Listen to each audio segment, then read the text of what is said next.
आकाश का गुस्सा या कुछ इस तरह बेरहम हो गया था कि वह रितिका की चीख और रितिका के बाल जिस तरीके से उसने पकड़ रखे थे, वह चीज देखकर भी उसका दिल नहीं दहला। उसको सोचना नहीं पड़ा कि ये वही है जिससे मैं प्यार करता था, जिसकी मैं इस रील देखा करता था, जिसको मैं फॉलो किया करता था, जो मेरी देखरेख करती थी, ये वही है। रितिका की ननिहाल उत्तर प्रदेश में थी। जब उसको मौका मिलता था रितिका को, तो वह अपनी नानी के यहाँ पर रहने के लिए जाती थी। वह कुछ टाइम बाद जरूर जाती थी, ये समझ लो आपके महीने में उसके 2 चक्कर या 1 चक्कर तो लग ही जाता था।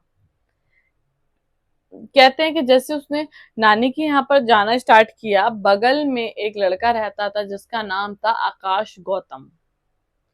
आकाश ने उसको जब फर्स्ट टाइम देखा था रितिका को, तो वह रितिका से बहुत अट्रैक्टिव हो गया था। वह उसको हमेशा इंस्टाग्राम पे फॉलो करता, ट्रोल करता कि आज ये क्या कर रही है, आज ये क्या कर रही है, और इस फेसबुक पे उसको फॉलो किया करता था और वह उससे दोस्ती बनाना चाहता था। धीरे धीरे कर कर वह रितिका के नजदीक आया कि मैंने आपकी वीडियोस वगैरह देखी हैं, ये करके वो करके आप अच्छे बनाते हो। धीरे धीरे करके आकाश से उसकी मुलाकात हुई। आकाश ने धीरे धीरे करके नजदीकियां बढ़ाई, पर रितिका का ऐसा था कि वह जब नानी के यहाँ पर जाती थी, वह आकाश से जब ही मिलती थी, उसके बाद नहीं, उसका कोई कांटेक्ट नहीं होता था। कहते हैं कि धीरे धीरे करके वह उसके इतने नजदीक आ गया। कैसे नजदीक आया? जब वह गाजियाबाद लौटी रितिका, तो वह गाजियाबाद भी उसको फॉलो करता हुआ आ गया और उसने रितिका को बताया, और उसने बताया कि मेरी गाजियाबाद में मेरी एक बहन रहती है, मैं अक्सर यहाँ पे आया जाता हूँ, आता जाता रहता हूँ। तो धीरे धीरे कर कर उनकी मुलाकात हुई। पहली मुलाकात जो उनकी हुई थी, जिसको बोलते हैं ना अच्छे से मुलाकात होना, बातचीत करना, तो वह उनकी गाजियाबाद में हुई थी। एक कि मैं अपनी बहन के यहाँ पर रहने के लिए आया हूँ, ताकि उसको लगे नहीं कि मैं उसको फॉलो कर रहा हूँ। जैसी उनकी नजदीकियां बढ़ी, रितिका ने आकाश से बात करी शादी की, तो आकाश ने भी उसको शादी के लिए मना नहीं किया। वह तो चाहता था कि रितिका कुछ ऐसा करे, पर रितिका ने अपने घर में बात करी, तो आकाश के तो पेरेंट्स मान गए थे, क्योंकि उसके घर में भाई था बड़ा, सबसे ज्यादा वो मान गया था। और फिर जब रितिका ने अपने घर में बात करी, तो रितिका के मम्मी पापा और भाई एग्री नहीं थे। क्यों एग्री नहीं थे? क्यों? क्योंकि देखो, एक तो है ना, आकाश कुछ करता नहीं था, उसकी जॉब नहीं थी, वह रितिका के पैसों से ही पल रहा था काफी टाइम से, जब से वह उसके कांटेक्ट में आया था। और फिर रितिका ने एक गवर्नमेंट का फॉर्म भी फिल किया था, तो शायद उसकी जॉब भी लगने वाली थी। तो इसके चलते ही रितिका के पेरेंट्स ने उसको मना किया कि आकाश ठीक लड़का नहीं है, एज में भी तुमसे बहुत ज्यादा बड़ा है और देखने में भी तुमसे बहुत ज्यादा बड़ा है। पर कहते हैं ना कि कुछ लड़कियों के आंखों पर पट्टी बंधी रहती है, उनको ये दिखाई नहीं देता कि हमारे जो पेरेंट्स हमारे लिए सोच रहे हैं वह कितना अच्छा सोच रहे हैं। बट कुछ लड़कियां यहीं पे ही धोखा खा जाती हैं। जो लड़का शादी से पहले आपके पैसों पर पल रहा है, आपकी नहीं सुन रहा है, तो क्या गारंटी है कि वो शादी के बाद आपकी सुनेगा? माँ बाप खुश नहीं है, फिर भी उसने आकाश से शादी कर ली, कोर्ट मैरिज कर ली। पर फिर पेरेंट्स ने बिल्कुल उसको छोड़ दिया था कि अब जब तूने कर ही लिया है, हमारी बदनामी कर ही दी है, तो हम इसमें कुछ नहीं कर सकते। फिर वो आकाश के साथ रहना शुरू किया रितिका ने। काफी टाइम तक तो सही चलता रहा, काफी टाइम तक ठीक चलता। अच्छा, इस केस में एक बात और पता चलती है कि रितिका से पहले आकाश ने कहा था कि मेरी गवर्नमेंट जॉब लगने वाली है, उसकी भी लगने वाली है। तो कहीं ना कहीं रितिका ने ये सोचा था कि दोनों की गवर्नमेंट जॉब हो जाएगी। पर शादी के बाद उसको रियलाइज हुआ कि उसने कितनी बड़ी गलती करी थी। उसने शादी के बाद उससे प्रेशर बनाने लगे कि पैसे दो, हमें तनख्वाह चाहिए, अब हमारा ये काम करना है, अब हमें वो काम करना है। और वीडियोस में भी उसको प्रॉब्लम होने लगी थी आकाश को कि शायद इसका ऑलरेडी कोई बॉयफ्रेंड है, या ये ऐसी वीडियोस मत डाल, या ऐसी वीडियोस मत डाल। ऐसे ऐसे करके भी उस आकाश को प्रॉब्लम हो गई थी जो शादी से पहले नहीं थी। फिर धीरे धीरे करके आकाश का हाथ भी उठने लगा था, मारने पीटने भी वो लगा था पैसों के चलते ही। तो फिर उसने अच्छा, मैं अगर आप सोच रहे हो कि रितिका के पास पैसे आते कहाँ से थे, तो वह इंस्टाग्राम के साथ साथ स्कूल में जॉब भी किया करती थी। शुरू में उसने जॉब करी थी, उसके बाद उसकी अच्छी जॉब भी लग गई थी। गवर्नमेंट तो नहीं थी पर उसकी अच्छी जॉब लग गई थी, बट गवर्नमेंट की वो तैयारी कर रही थी। कहीं ना कहीं ऐसा भी लिखा हुआ आ रहा है न्यूज में। तो जब ये इतना होने लगा तो रितिका ने सोचा कि मैं अब अपने पेरेंट्स के पास भी नहीं जा सकती। क्यों? क्योंकि पेरेंट्स से वह खुद लड़कर आई है, वो बोलेगी क्या पेरेंट्स के पास जाकर कि मैंने क्या काम किया है, कि मैंने ये शादी अपनी मर्जी से की थी, कोर्ट में गवाही भी दी थी कि मैं ये शादी अपनी मर्जी से कर रही हूँ। और जो आकाश का बड़ा भाई था वह भी रितिका पर हुक्म जताने लगता था कि ये नहीं करना, वो नहीं करना, हमें पैसे चाहिए, हमें पैसे चाहिए। इतना प्रेशर उस लड़की पे आना शुरू हो गया था। अब वो इंसान करे तो करे क्या। तो एक दिन आकाश ने क्या किया, जब रितिका उसको ड्रिंक करने के पैसे नहीं दे रही थी, तो वह आकाश ने रितिका का हाथ पकड़कर उसको जलाने की कोशिश भी करी थी।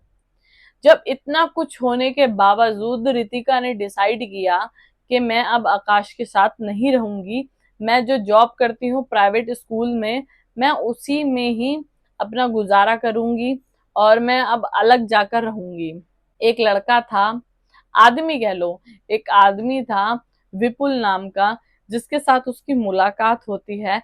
वह उसके साथ सारी बातें शेयर करती है कि मेरे हस्बैंड ने आज ऐसा किया, मेरे हस्बैंड ने आज ऐसा किया, ये वो करके, जिससे उसका थोड़ा सा मन हल्का हो जाता था। विपुल शादीशुदा था, बट उसका भी तलाक तलाक हो रहा था और तलाक होने वाला था, ऐसा कह सकते हैं। तो विपुल ने उसको बोला कि आप एक काम करो कि आप अलग रहना शुरू कर दो। ये भी सलाह उसी की थी, अगर कुछ टाइम होगा तो वह सुधर जाएगा। वह उस पर नजर रखता था कि वो इंस्टाग्राम पर क्या कर रही है, क्या नहीं कर रही है। बट हम लोग जो भी इंस्टाग्राम चलाते हैं वो लोग गलती क्या कर देते हैं कि इंस्टाग्राम पे अपनी लाइव लोकेशन भेज देते हैं, अपनी लाइव लोकेशन शेयर कर देते हैं। तो इससे आकाश को पता चल जाता था कि रितिका कहाँ रह रही है। वह भी आगरा में है, वह भी गाजियाबाद में है, या वह अपने स्कूल के पास है, वह पता लगा लेता था। तो जब विपुल भी एक टाइम पे बहुत डिस्टर्ब हो गया तो उसने डिसाइड किया रितिका के साथ कि हम दोनों अब साथ में रहते हैं। तो वह जो ओम श्री अपार्टमेंट था वह उसमें एक साथ रहा करते थे, जो मैंने स्टार्टिंग में आपको बताया। वह डरती थी कि आकाश दोबारा ना आ जाए या आकाश ने मेरे साथ ऐसा ना करे। तो काफी टाइम तक वह दोनों खुश भी रहे। धीरे धीरे करके घर से उनका कांटेक्ट भी बना, और विपुल का केस, जो विपुल की डिवोर्स का केस चल रहा था, वो भी क्लियर हुआ। तो उन दोनों ने डिसाइड किया कि हम लिविंग रिलेशनशिप में रहेंगे। तो वो दोनों साथ में, उनका प्रेम भी बढ़ा। हालांकि दोनों एक ही स्कूल में, प्राइवेट स्कूल में दोनों जॉब करते थे और दोनों साथ भी रहते थे, तो दोनों की बॉन्डिंग अच्छी हो गई थी।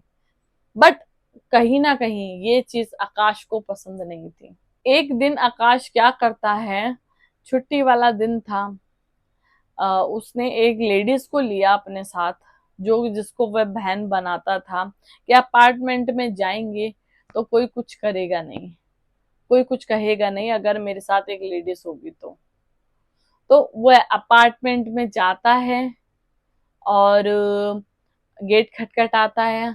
तो गेट विपुल ही खोलता है। जैसे गेट विपुल खोलता है तो वह सामने देखता है आकाश को। तो आकाश विपुल को साइड में पकड़कर और उसको खूब मारता है, खूब मारता है। और जो उसके साथ दो बंदे और आए हुए थे वो उसको पकड़ कर बांध कर बाथरूम में डाल देते हैं, जो मैंने शुरू में आपको बताया था। जब वह रितिका से बात करने लगता है तो वो रितिका पे हाथ उठाता है।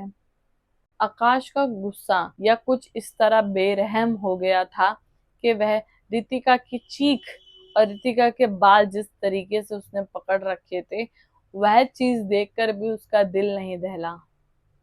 उसको सोचना नहीं पड़ा कि ये वही है जिससे मैं प्यार करता था, जिसकी मैं इस रील देखा करता था, जिसको मैं फॉलो किया करता था, जो मेरी देखरेख करती थी, ये वही है। उसको मारते टाइम इतना भी ख्याल नहीं आया कि जिसने अपने माता पिता छोड़कर मेरे साथ शादी करी है, ये वही है।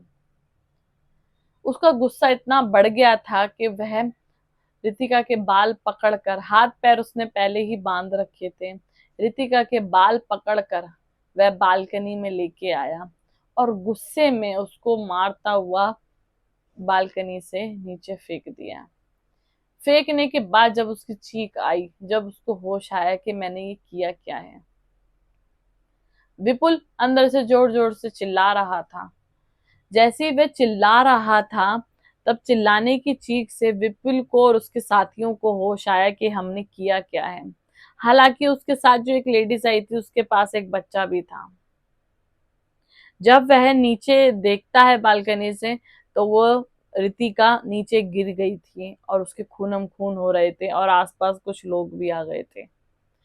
जब वह फौरन फटाफट से नीचे जाता है और अपनी गवाह के मेरे को फंसना ना पड़े या मैं मर्डर ना कहलाऊं, तो उसने सबके सामने ही रितिका के हाथ पैर खोलने शुरू कर दिए हड़बड़ाहट में। जो मैंने शुरू में आपको बताया कि वह हाथ पैर खोल रहा था एक शख्स, वह कौन था? वह आकाश था। तब सब लोग ऊपर गए और देखा कि चीखने की आवाज आ रही है, तो अपार्टमेंट में, फ्लैट में विपुल को बाहर निकाला। विपुल ने जैसे ही रितिका को देखा और उन चारों पर जो जो शख्स थे, जो जो लेडीज थी, दो लेडीज थी साथ में, उन सब पर शक किया, तो गार्ड ने और सभी वहां पर लोगों ने उन सबको पकड़ लिया और इतनी ही देर में पुलिस आ गई। पुलिस ने सबको पकड़ा, सबको थाने में लेके गए, विपुल को भी थाने में लेके गए, आकाश को भी थाने में लेके गए। आकाश के साथ और भी लोग थे, लेडीज थी, उन सबको लेके गए और रितिका की लाश को पोस्टमार्टम के लिए दिया गया। पोस्टमार्टम में ये भी पता चला है कि रितिका को बहुत, जितना हम सोच सकते हैं ना, उससे ज्यादा बेरहमी से मारा गया है। विपुल ने यहाँ तक भी बताया पुलिस को कि रितिका 2-3 दिन से बहुत परेशान थी, क्योंकि आकाश उसको कॉल कर रहा था, बार बार धमकी दे रहा था। वह परेशान थी कि कहीं ना कहीं आकाश यहाँ पे आ ना जाए और मेरे साथ कुछ गलत ना कर दे, और वही काम हो गया। कहते हैं कि लाइफ में एक डिसीजन आपकी जिंदगी बेकार कर सकता है, आपकी जिंदगी बर्बाद कर सकता है। तो सभी को जय श्री श्याम, जय बालाजी। आप मेरे साथ फेसबुक एंड इंस्टाग्राम पर भी जुड़ सकते हैं, प्रिया शर्मा 005 कहीं भी आप सर्च कर लो। आप भजन सुनने के अगर शौकीन हैं तो आप मेरे साथ जरूर जुड़ना। जय श्री श्याम, जय बालाजी महाराज।